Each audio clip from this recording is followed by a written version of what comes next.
Nizamabad district Sirikonda మండలం మాది తాటిపల్లి అనే గ్రామం నుంచి నేను బొల్లం ప్రకాష్ అనే వ్యక్తిని మాట్లాడుతున్నా.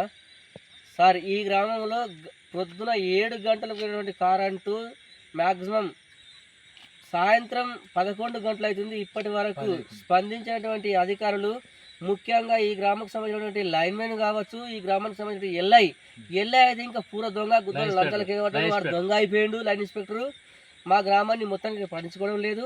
అదేవిధంగా ఈ ఒక్కసారే కాదు, ప్రతిసారి మాకు నిజంగానే ఇదే కరెంట్ సమస్య అవుతుంది. సమస్య వచ్చిన ప్రతిసారి ఏఈ కావచ్చు, డిఈ కావచ్చు, ఎవరు కూడా పట్టించుకోవడం లేదు. దయచేసి మారుమూలటువంటి గ్రామాన్ని మమ్మల్ని పట్టించుకోవాలి. మాకు కనీసం సింగిల్ పేట్ కరెంట్ ఇవ్వడానికే కూడా వాళ్ళకి ఇప్పటిదాకా సాధ్యమైతలేదు. ఈ రోజు ఇట్లాంటి రోజులు మేము చీకట్లో గమనించినాం. అదేవిధంగా సార్, ఈ గ్రామంలో మీరు ఒక్కసారి వచ్చి చూడండి. ఈ ఎల్ఐ లైన్ మెయిన్ చేసినటువంటి వీళ్ళకి పని రాని వాళ్ళని మాకు పంపించి మా ప్రజల్ని ఇబ్బంది పెడుతున్నారు. మా గ్రామం విద్యుత్ పెరుగుతున్నటువంటి నివాసానికి సంబంధించి మేము ఏమడుతున్నామంటే అగ్రికల్చర్ కోసం అడతలేము సార్. మేము అడిగేది కూడా గ్రామానికి సంబంధించినటువంటి విద్యుత్, ఏదైతే వీధి లైట్లు కావచ్చు, మా కుటుంబాలకు సంబంధించినటువంటి కరెంట్ కోసం మేము అడుగుతున్నాం. దీనికి కూడా బరబ్బరి మాకు ట్రాన్స్ఫర్లు ఇవ్వకుండా మమ్మల్ని ఇబ్బంది పెడుతున్నారు. రోజుకో ట్రాన్స్ఫర్ కాలిపోతుంది.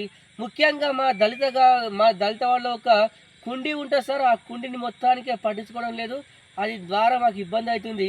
అదే కాకుండా మా గ్రామంలో ఎస్టీ, ఎస్సీ, బీసీ అని విద్యుత్ వినియోగం పెరిగింది. దాని ప్రకాశం నేను తాటిపల్లి కాడ పొద్దుగల 7 గంటలకు పోయినటువంటి కరెంటు ఇప్పటి వరకు మ్యాక్సిమం ఇప్పుడు 11 గంటలు కావస్తుంది. ఇప్పటి వరకు ఈ గ్రామంలో 3 ఫేజ్ కరెంట్ లేదు. ఎన్నో విపత్తు అటువంటి జరిగినటువంటి ఖమ్మం జిల్లా కావచ్చు, మన విజయవాడ కావచ్చు, ఆయా విపత్తు జరిగిన ప్రాంతాల్లో కరెంట్ ఉన్నది. కానీ మా దగ్గర ఉన్నటువంటి ఏఈ ఎల్ఎం అటువంటి గుద్దాలు లంచాలు తీసుకొని ఈ గ్రామానికి డెవలప్ చేయలేకపోతుండు. మా గ్రామంలో జరిగినటువంటి అన్యాయాల్ని ఒక్కసారి మీరు మీడియా వేదికగా మేము ఈ గవర్నమెంట్ చెప్పదలుచుకుంది ఏంటంటే, దయచేసి మా గ్రామానికి నిరంతరంగా కరెంటు కల్పించవలసిన అవసరం ఉన్నది అని చెప్పేసి మీ వీడియో ద్వారా సీఎం రేవంత్ రెడ్డి గారికి విన్నపం చేస్తున్నాం.